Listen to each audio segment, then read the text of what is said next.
क्रम को आगे बढ़ाते हुए भाइयों बहनों, अभी इस वर्ष जैसा कि हम सबको विदित है कि कोरोना की दूसरी लहर से पूरी दुनिया में बड़ी तबाही मची और इस बीच में शासन द्वारा काम तो चल ही रहा है उसको नियंत्रित करने का, लेकिन हमारे परिजनों के माध्यम से भी कुछ प्रयास हुआ।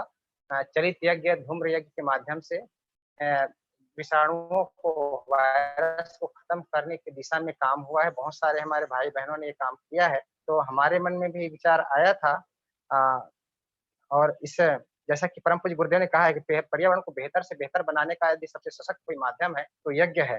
उनका एक लेख है, वहाँ पर उन्होंने लिखा है कि यांत्रिक सभ्यता को रोकने और वातावरण को शुद्ध करने के लिए सारे विश्व में यज्ञ परंपरा चलाने के लिए के अतिरिक्त कोई विकल्प नहीं रह जाता। यज्ञों में ही वह सामर्थ्य है जो वायु प्रदूषण को समानांतर गति से रोक सकती है। ये गुरुदेव ने कहा है। इस दिशा में कार्य योजना एवं जानकारी हेतु संक्षिप्त जानकारी हेतु सुश्री रोमा साहू को मैं आमंत्रित करता हूँ। आप युवा प्रकोष्ठ बिलासपुर जोन के प्रभारी हैं। आप इस दिशा में संक्षिप्त जानकारी देने का कष्ट करें। सुश्री रोमा साहू।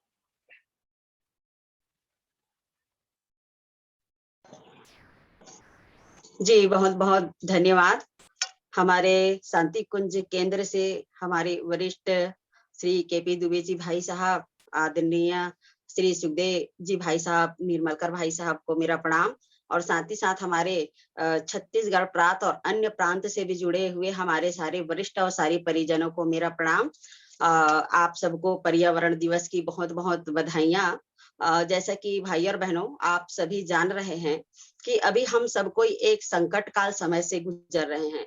कोरोना के कहर से हम सभी कोई गुजर रहे हैं और कोरोना का कहर आज सारे विश्व में तबाही मचाया हुआ है और साथ ही साथ में इस संकट काल में अनेक भाई बहनों ने अपने स्तर पर सेवा का कार्य किए हैं। इसी के तहत में अखिल विश्व गायत्री परिवार के परिजन भाई भी अपने अपने तरीके से सराहनीय कार्य किए हैं, सेवा सहायता का सहयोग का कार्य किए हैं। ये अद्भुत है और साथ ही साथ आज पर्यावरण दिवस है और पर्यावरण दिवस के उपलक्ष्य में विभिन्न स्थानों पर श्रमदान किए हैं।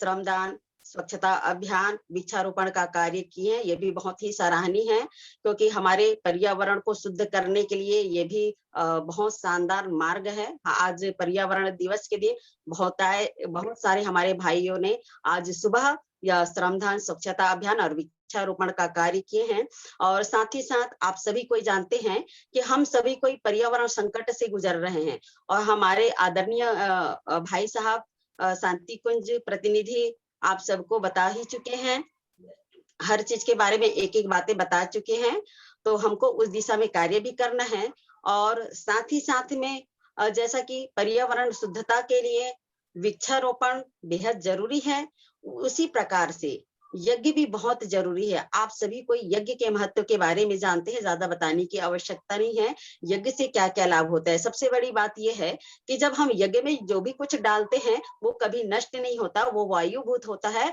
और उनकी शक्ति, उनकी ताकत जो है अनंत गुना बढ़ जाती है और सारे वातावरण में, सारे पर्यावरण में वो फैल जाता है और इसका लाभ संपूर्ण जगत को प्राप्त होता है। तो उसी प्रकार से यज्ञ हम सबको करना परम आवश्यक है। अभी इस कोरोना काल में आप सभी को जानते हैं और हमारे सभी परिजन भाई बहन नित्य यज्ञ तो करते होंगे, है ना, सूक्ष्म यज्ञ तो करते ही होंगे किसी न किसी प्रकार से। तो यज्ञ करना परम आवश्यक है और यज्ञ के साथ ही साथ में हमारी जो माताएं बहनें हैं घर में वे बलिवेश्य करते होंगे और नहीं करते तो अवश्य कीजिएगा, इसका भी जबरदस्त लाभ है। आप सभी को जानते हैं, बताने की आवश्यकता नहीं है।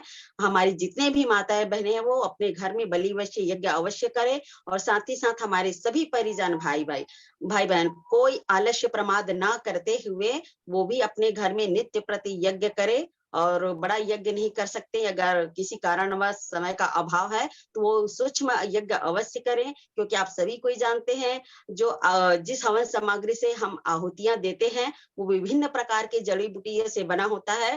स्वयं को तो लाभ मिलता है, साथ ही साथ में पूरे संपूर्ण पर्यावरण को भी शुद्ध करता है और उसका लाभ मिलता है। और साथ ही साथ में कुछ दिनों पहले हमारे कुछ परिजनों ने बहुत शानदार कार्य किए। क्या कार्य किए हैं कि चलित यज्ञ, है ना, कई स्थानों पर हमारे परिजन भाई बहन, जबकि कोरोना का प्रभाव जबरदस्त था और लॉकडाउन चल रहा हाँ, था, सही बात उस है। बीच में कई स्थानों पर हमारे परिजन भाई बहन चलित यज्ञ किए। हाँ, यज्ञ का मतलब है चलता फिरता यज्ञ, है ना। उसमें क्या किए, गाड़ी को बढ़िया धो पोछ कर उसको सजा लिए मतलब थे जाएँगे और तो उसी में प्रदेश के हम हमारे जलती प्राइम हुई मिनिस्टर यज्ञ हैं, कुंड को उसके तो ऊपर रख दिए थे मिल के और दिखाएँगे आहुति बड़ी-बड़ी देते हुए गांव-गांव, गली-गली, गाड़ियाँ। नगर-नगर भ्रमण करते हुए वो धूम्र पूरे वातावरण में फैला रहे थे। उसमें हवन सामग्री जो विभिन्न जड़ी बूटी से बना हुआ था, गुड़, घी, कपूर, जायफल आदि, इसके महत्व के बारे में आप सभी कोई जानते हैं, इनसे अनंत गुना लाभ मिलता है। तो ये सभी चीजों को मिक्स करके वो आहुति दें और धूम्र उड़ाते हुए सारे पर्यावरण को शुद्ध और पवित्र बनाते चले गए। तो ये बताने का मतलब ये है भाई और बहनों कि अभी कोरोना का प्रभाव जो है थोड़ा कम हो गया, पहले से तो कम हो गया लेकिन पूर्ण रूप से अभी गया नहीं है।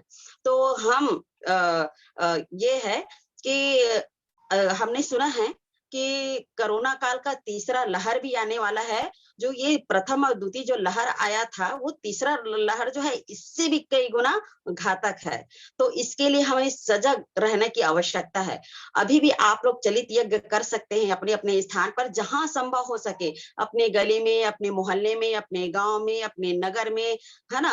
आप लोग चलित यज्ञ कर सकते हैं, गाड़ी में सजाकर, या फिर हमारे दो भाई बहन लोग पकड़ ले, आहुति देते हुए जाएं। हमने देखा है कि कुछ स्थानों पर जब चलित यज्ञ चल रहा था तो घर घर से निकलकर लोग अपना आहुति समर्पित किए। उनके घर में जो भी उपलब्ध था, गुड़, घी, कपूर, है ना, जो भी उपलब्ध था, उसके माध्यम से उन्होंने भी अपनी भागीदारी निभाई। अर्थात वो पर्यावरण के महत्व को समझने लगे कि पर्यावरण शुद्ध करना कितना परम आवश्यक है।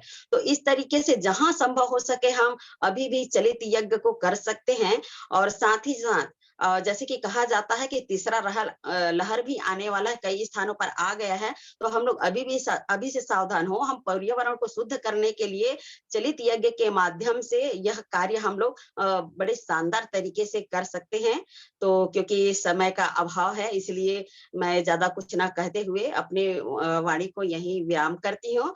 पुनः सभी हमारे परिजन भाई बहनों से निवेदन है कि अपने घर में बिना आलस्य प्रमाद करते हुए नित्य प्रति यज्ञ अवश्य करें और जहां संभव है वहां चलित यज्ञ का आप लोग कार्यक्रम अवश्य करें। बस इतना ही कहते हुए मैं अपने वाणी को विराम करती हूँ। आप सबको मेरा प्रणाम।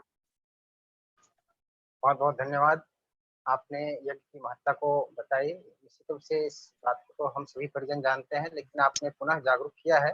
इसका ध्यान हमारे प्रदेश के सभी परिजन इसका ध्यान रखेंगे। अगले क्रम में